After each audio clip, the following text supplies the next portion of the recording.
Well, it is heavy stuff, actually. It is. Yes, the firing of New York Times' first female executive editor, Jill Abramson, set off a debate about women in power and what some are saying the different standards are that they're held to. So let's talk about it. Here with some insight is psychiatrist Gail Saltz and Amy Palmer, founder and CEO, there's power, of Power Women TV. Welcome. So I'm just going to throw it out there. Jill Abramson's firing has set off a heated debate.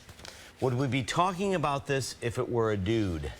No, we would not be, because there are double standards when it comes to women. I mean, we were having such an interesting conversation in the green room about all of us collectively as women who've experienced this. We're outspoken, we're strong. So what does that mean? We're difficult? With a man, those are leadership qualities. So here we are having this discussion, and it's because she was fired because she was difficult to work with. And I think that you've probably seen this a lot. I would say that the flip side of that is that there's a difference between being really assertive and really aggressive.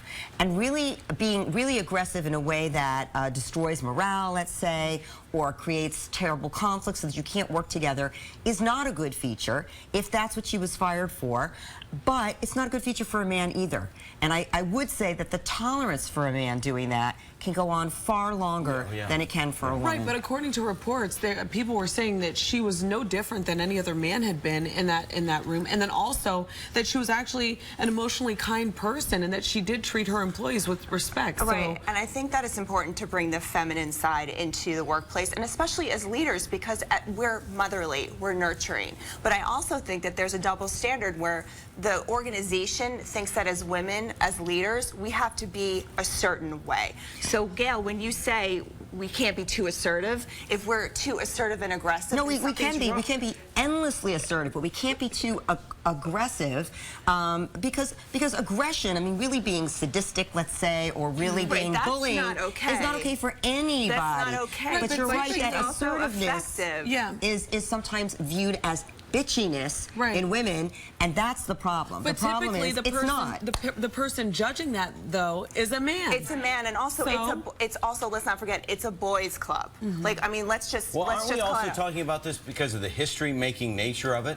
160 years, there has never been a female executive editor. She was the first. Not only that, but the idea that you would be hired and paid less than your male predecessor is really... Well, also, let's just, the facts is that, her predecessor was there for many years, and he was making a significant amount more because he had led himself up to that salary. They did bump her salary up. She did get lawyers involved. But what that does is it sends a message to the men, to her superiors, that she's a fighter. She's going to fight for what she wants. She's not a team player. And then all of a sudden, she's gone. But let me also say, they didn't bump her salary up because they said, oh, we need to do this. She had to fight for it. Right, she did. I think had she not, they wouldn't have. And so that's the dilemma I think that women are placed in. They are not given their due. They have to fight for their due. And when they fight for it, they're treated like they're being a pain in the what. They're penalized for it. Exactly. Most times. They are. Absolutely. They are. But she's also, there's now, it kind of perpetuates itself because she's being criticized for not going quietly, posting the tattoo picture, and then she gave a commencement address where she talked about what it's like to be dumped and how she's in the same boat as the graduates there. But now everybody's saying, well, now all she's doing is Well, people who wanted to criticize her were waiting to find anything and construe it in any way. The fact is, that was a great graduation speech. Because that's the reality for many graduates right now. And also, she was saying, listen, I'm a 60-year-old woman. I've had an incredible career. She was named number 5 of the top most powerful women by Forbes magazine. And now I don't have a job. I just got dumped, fired, and I'm in the same boat as you guys. I don't know what's next. So actually, it was a very powerful speech. And it was very, it was sharing her experiences. It was a message about resilience,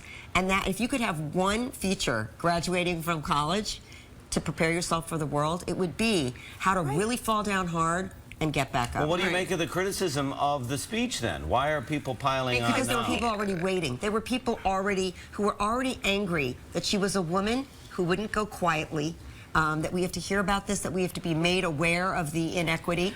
and there is inequity. But if there weren't women like her speaking out about these experiences, then we would have nothing to draw on. It's also, we need women like her. Right, we need women to say, this is wrong, this is what happened, I'm not going quietly, and that's what she did. However, it was an empowering speech. She wasn't up there bitter and angry. She was saying, I'm excited for my next step. So people who are thrashing her and are saying she should go away quietly, well, I wonder what it's like for them when they've lost their job. Have they gone home and have they cried? Have they been, you know, hysterical about what happened? What have they done? Have they been really excited that they got let go? Right. It's normal, and it's okay to have this dialogue. Sometimes it comes out of jealousy. You know, sometimes it comes out of, you know, I didn't get to be there. In other words, you have to look at who's making those criticisms. It may come from their own personal psychological space. They felt jealous, they never got to be there, etc. Right. Well, let me ask you real quickly about someone who doesn't really have an official job, First Lady of the City, Shirlane McRae. She is the headline yesterday in the Post and the Daily News is I'm a bad mom. This was just after a quick reading of a New York Magazine article. What should her response be, and is the mayor's response appropriate today, demanding an apology? Well, I mean, I think that she was really honest about what she was feeling as a 40-year-old first-time mother. She'd been working since she was 14, and all of a sudden she's a mother. She was honest. I think a lot of women feel this way. I think that motherhood today is portrayed completely inaccurately by celebrities who you see in magazines looking glamorous with $1,000 strollers, like their life is so perfect, and they have 6 nannies and 4 cooks. To have ambivalence about your child is a normal part of being a mother. It really is. And when you give permission to women to be aware of that, not to act on it, but to be aware of it, you really empower them as mothers, as opposed to making them feel so guilt-ridden that they just behave out of guilt. That does not make them actually particularly good mothers. So it's an interesting, I think, important conversation to have, to be conscious of. The people who are most critical are probably the people who are struggling the most with those ambivalent feelings themselves. Oh, well, thank you so much both for your insights, Dr. Gail Saltz and Amy Palmer. We appreciate you being here. Thank you. Thank you. Pretty heavy and profound stuff. No, but you know what? I like it. They both kept it very real.